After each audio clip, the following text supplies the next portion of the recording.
Let me tell you, it's something about waking up with a grateful spirit. Yeah. So before my phone dies, I thought that I would go live and chime in on the topics that I've been speaking on in my story. And it sparks from the video, just a small clip that was shared with Taraji P. Henson and Angela Simmons, just sharing, their traumas that they were dealing with. A lot of our traumas are not born from just our experiences that we go into as adults. It has to do with experiences from our childhood and our upbringing. And some, I said in my story, like some are direct and some are indirect. And in my book, When Black Girls Smile, I spoke about how me being in spaces with my mom and watching how she maneuvered in those spaces defined what friendship was for me with other black women or women in general, but more so black women because that's my focus. It defined what love was for me as it relates to love coming from a parent or like this person who we have so much love for. But our childhood just molds us into all of these different parts that are our entire being. So when you think about it, you think about, well, I don't even feel like I was ever taught to love. Well, yes, you were. You were taught to love. You might not have noticed the way that you were taught, but how you witnessed the way that love was given and received in your childhood is how you were taught to love. I didn't come from a very affectionate home. And it's important for me to have that affectionate bond with my kids because it wasn't there for me. I always feel like there are several ways that you can go when growing up and being your own person. You see the damage that's done in your childhood and you say, you know what, I'm not going to take that route. There's another avenue that's I can do the best that I can, not going to therapy and not being properly healed from some things and take the risk of trying to not be that way, but in turn you turn out to be that way. So it's just like, two kids playing football, coming from the same hood, and going to school. One might have more responsibility than the other, but they go to the same school. They have the same access to tools and resources at the school, but one decides to hang with the wrong people. So it's knowing how to create support systems for yourself with whatever process that you are in, and understanding that I don't want to do this and being firm on it. I don't want to be that person and being firm on it. You can't say, I don't want to be a person who may have been an alcoholic like maybe my dad was an alcoholic. I don't want to be that because that's what my dad was. So I have to make sure that I'm being intentional to not be that person.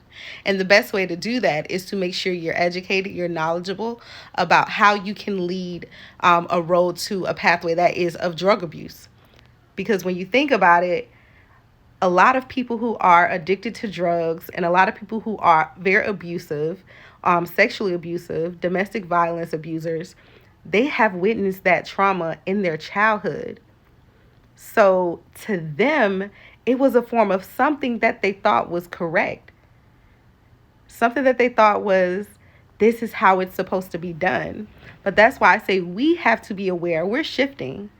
Every day, I am personally just breaking down so much of the generational dysfunctional bullshit that has come within my family. And I know that in order for me to be better and to properly serve my kids as their mother, to truly pull up for them and show them unconditional love, because being loved and being shown unconditional love is two different things. My love has no conditions when it comes to my kids. I allow them to be exactly who they need to be and who they feel comfortable with being in my presence. That's the same person they're going to be outside of my presence. But the way that I saw my mother be affectionate, which was like zero, like she was rarely affectionate. And you would never know that. Yes, you would never know that because if you ever met me, I am such an emotional person. I am so in tune with my emotions. And that took a lot of work. I have this strong black woman syndrome. That's what I call it. I have strong black woman syndrome. And this is a transparency moment because that is such a curse that is given to Black women, that it allows us to fuck up really good relationships, whether it's partnerships with people like this will be my helpmate for the rest of my life, or dating experiences, or friendships, because sometimes our friends come and they want to be a help to us, but because we have this strong Black woman syndrome, we don't need nobody for nothing. We just gonna pull up. What I say goes. We have to be in control, and we don't know how to relinquish responsibility and delegate it to others. And who gave us that? That's something we had to witness in our childhoods, to see that, okay, well, that's how my mama was, but that's not how I have to be. Because now that I'm in a union with somebody, I can't have that mindset of, I don't need a nigga. Like, I'm married. How can I say I don't need him? I am married. I decided to marry this person because I do need him. You know, he is a part of me. We are a team. We do everything together. So a part of having that Black woman syndrome, strong woman syndrome, Black strong woman syndrome, I want to make sure I'm clear when I say that, is very detrimental to how we maneuver in this world. If my husband was not equally yoked, if he was not designed for me, he would have left me a long time ago. Like, he really would have left me. You have to know, like, where you're wrong. And I knew that I was wrong in carrying this with me, that it took time, y'all. I didn't just know that I had this problem. It had to be brought up to me so many times, and sometimes it wasn't brought to me in the best way. And then there were other times that there was a safe space that was created for us to have conversations, and then I digested it. So each and every day I work on that, which I learned from my mom, who learned from her mom, who learned from my great grandma, who has 14 kids. I believe 11 or 14. I know it's two totally different numbers, y'all, but I get them confused. She has 11 or 14 kids, my great grandma. And all her life, she has been like this strong Black woman. Like, I want to be vulnerable. I want to be able to be in a space where I can say, you know what? I don't have it all together today, and that's okay. I have a helpmate. I have a support system who can help gather those things for me, and I don't have to worry about it. Like, it's okay to not be strong. It's okay to tell your man, I need you. This is what I need you for. It is okay to shift the shit that's going on in your family bloodline. It's okay to love them from a distance if they're not aligned with the boundaries you're setting for your family, because a lot of us don't understand when we get, especially a lot of us who married young. I married young. So when you marry young, you start a family and you build all these things, and you wonder, why do we argue so much? Why do we argue so much? You argue because you two came into this partnership unhealed.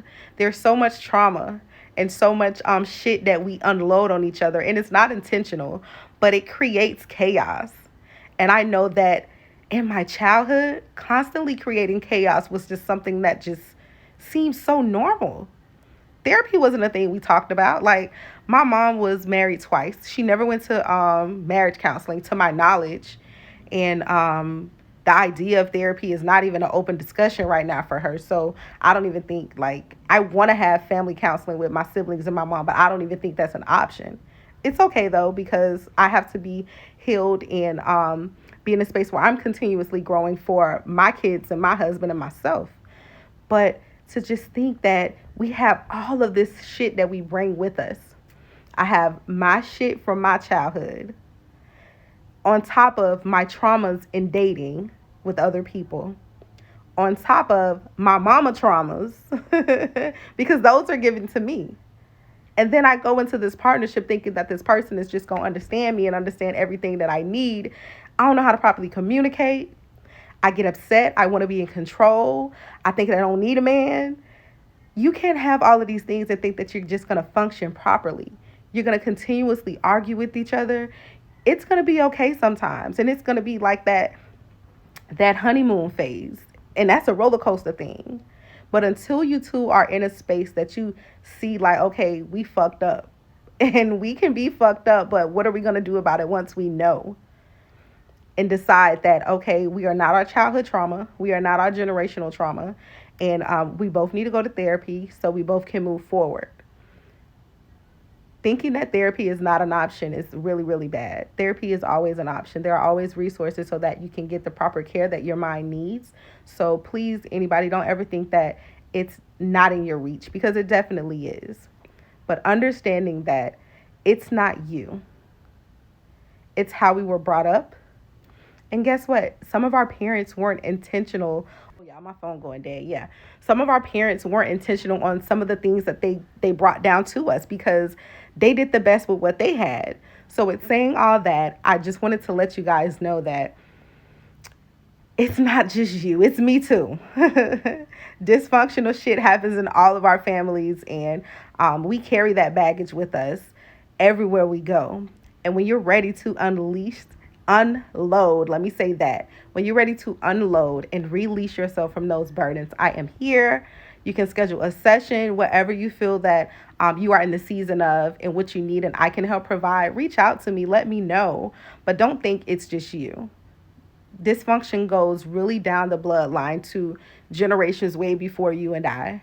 So it's not something that you can maybe tackle by yourself, and it's okay.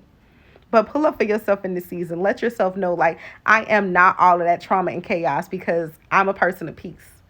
And that's just what I want to leave y'all with, really. So I hope y'all got the message. I just wanted to let everybody know that our childhoods mold us into being the people we are today. And it's a lot of unlearning that we have to do. But govern yourselves accordingly. Be well, be beautiful, be safe, and most of all, stay black.